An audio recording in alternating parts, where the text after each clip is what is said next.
નમસ્કાર, ભારત 24 ન્યૂઝમાં આપનું સ્વાગત છે। હવે જોઈએ આજના સમાચાર। ઝાલોદ પ્રજાપતિ બ્રહ્માકુમારીઝ દ્વારા વિશ્વ એકતા અને વિશ્વાસની થીમ સાથે રક્ષાબંધન સ્નેહ મિલન યોજવામાં આવ્યું।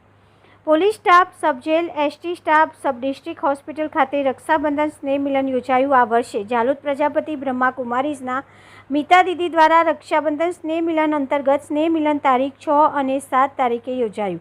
આ વર્ષે પ્રજાપતિ બ્રહ્માકુમારીઝ દ્વારા વિશ્વ એકતા અને વિશ્વાસની થીમ સાથે રક્ષાબંધન પર્વ ઉજવવામાં આવ્યું હતું।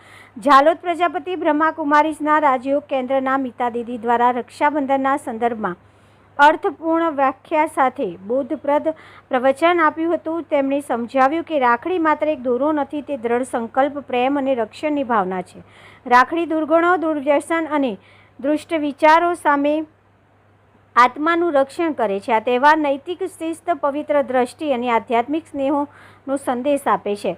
પ્રજાપતિ બ્રહ્માકુમારીઝના મીતા દીદી દ્વારા પોલીસ સ્ટેશનના PSI CK Sisodiya, PSI RV Rathod સહિત સૌ પોલીસ સ્ટાફ, સબ જેલ ખાતે ઇન્ચાર્જ સંજય પટેલ સહિત સૌ કેદી મિત્રો, ST depot manager Nilesh Muniya સહિત સ્ટાફ મિત્રો તેમજ સબ ડિસ્ટ્રિક્ટ હોસ્પિટલ ખાતે અધિક્ષક મેડમ પ્રતિમા મહેતા સહિત નર્સ સ્ટાફ સાથે ડિસ્ટ્રિક્ટ હોસ્પિટલના સ્ટાફ મિત્રોને રક્ષાબંધન નિમિત્તે પવિત્ર રક્ષા બાંધી તેઓના લાંબા આયુષ્ય સાથે સારું જીવન જીવે તે માટે મીતા દીદીએ સૌને આશીર્વચન આપ્યા હતા। રિપોર્ટર પંકજભાઈ પંડિત, ઝાલોદ।